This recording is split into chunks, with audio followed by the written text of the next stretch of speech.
Le Zero Trust, c'est quoi exactement? Bonjour, je suis Laetitia, fondatrice de Synthesis Agency. Et aujourd'hui, je voudrais vous expliquer terre à terre, c'est-à-dire vous expliquer en des termes non techniques ce que c'est que le Zero Trust. Je vous l'explique comme un expert en cybersécurité devrait le faire à son client non technique. Alors, c'est quoi le Zero Trust? Zero Trust. Tu as peut-être déjà entendu ce terme dans une réunion, dans un article ou dans la bouche d'un consultant cyber. Mais concrètement, ça veut dire quoi? Et pourquoi c'est devenu l'un des concepts les plus importants en cybersécurité aujourd'hui?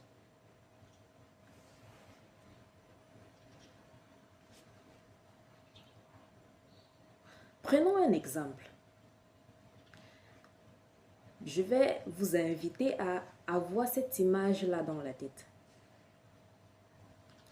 Prenons un exemple avec les immeubles de bureaux. Quand tu travailles dans une entreprise qui a mis sur place un protocole de sécurité sérieux, en général, à ton arrivée, tu as un badge. Tu as un badge que tu dois présenter à l'entrée.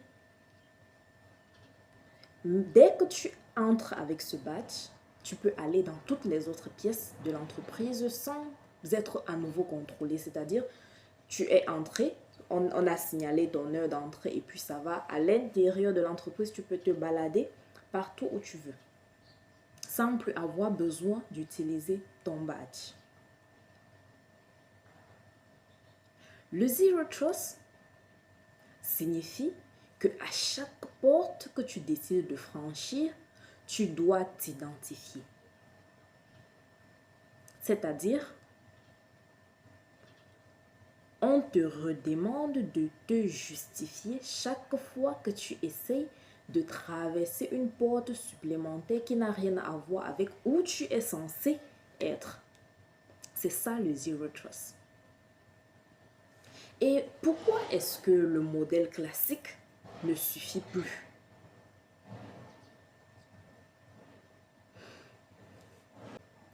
On a le télétravail, on a le cloud, on a des prestataires externes. Les frontières du réseau n'existent plus vraiment.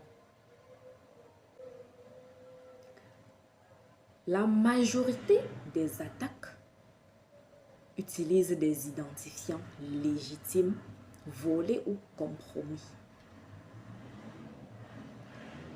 C'est-à-dire, l'attaquant se présente comme quelqu'un que le système est censé connaître. Parce qu'il a volé peut-être un mot de passe, il a volé un badge d'entrée, il a volé un identifiant qu'un employé de l'entreprise est censé posséder. Et avec cela, il peut se balader partout dans le système, partout dans l'entreprise.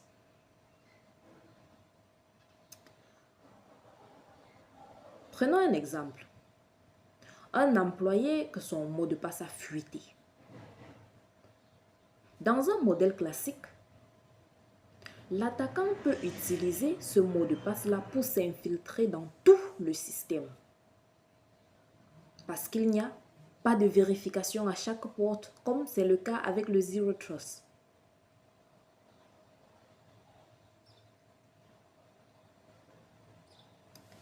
Voilà donc pourquoi le Zero Trust est si important et pourquoi est-ce qu'on en parle autant dans le milieu de cybersécurité ces derniers temps particulièrement. Alors, comment fonctionne le Zero Trust en pratique? Nous allons prendre un exemple de vérification continue d'identité. Par exemple, avec les authentifications contextuelles, le Multiple Factor Authentication, c'est-à-dire authentification à multifacteurs. Avec l'exemple des sites, par exemple, tu t'inscris sur un site web, sur un site sécurisé, on t'invite à sécuriser ton compte une deuxième fois. Par exemple, tu dois protéger ton compte avec un mot de passe et en plus de cela, avec un numéro de téléphone sur lequel tu vas recevoir un code chaque fois que tu essaies de te connecter. ou encore avec une empreinte digitale ou une Face ID, c'est-à-dire un scan de ton visage pour chaque connexion. Ça permet au système de s'assurer à chaque fois que c'est vraiment toi qui essayes de te connecter à ton compte. Alors, quand on parle du Zero Trust, on parle aussi du principe du moindre privilège. Cela veut dire quoi concrètement? Ça signifie que tu n'accordes pas à un utilisateur plus de privilèges que ce que son poste demande. C'est-à-dire tu lui donnes le minimum dont il a besoin pour faire son travail. Par exemple, un employé qui a juste besoin d'avoir accès à la page d'accueil de l'entreprise, par exemple, n'a pas besoin que tu lui donnes un accès aux paramètres administrateurs. Un employé qui travaille au premier étage n'a pas besoin que tu lui donnes un badge d'accès vers le deuxième étage. Donc, chaque utilisateur n'a droit à avoir accès qu'à ce dont il a besoin de façon essentielle. Rien de plus, rien de moins.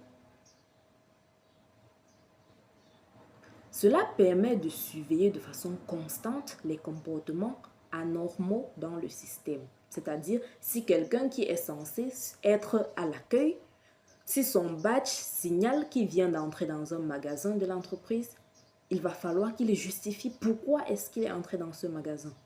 Et c'est également facile de suivre les traces. Alors, le Zero Trust, en résumé, veut dire ne jamais supposer. Toujours prendre la peine de vérifier. Comme son nom le dit, Zero Trust, c'est-à-dire confiance zéro. On ne croit pas, on ne pense pas, on ne se dit pas que non. On prend le temps de vérifier. Alors, si tu veux que tes clients ou ton audience comprennent ce concept, ou du moins ce genre de concept, c'est exactement pour ça que Synthesis Agency existe. Qu'est-ce que ça veut dire? Synthesis Agency s'occupe d'expliquer des concepts dans des termes faciles à comprendre. Synthesis Agency fait du ghostwriting de contenu en évitant les jargons et les expressions complexes qui font en sorte que ton message soit difficile à comprendre pour tes clients non tech. Alors, si tu veux que Synthesis Agency t'aide à mettre sur pied ce genre de contenu sous forme de livres blancs, de livres personnels ou encore d'articles de blog, nous avons mis le lien de contact dans la description. N'hésitez pas à nous contacter et surtout, n'oubliez pas de vous abonner, de liker et de laisser des commentaires pour ne rien oublier de nos prochaines vidéos. Merci d'avoir suivi la vidéo. C'est chez Synthesis Agency, c'est la complexité enfin comprise.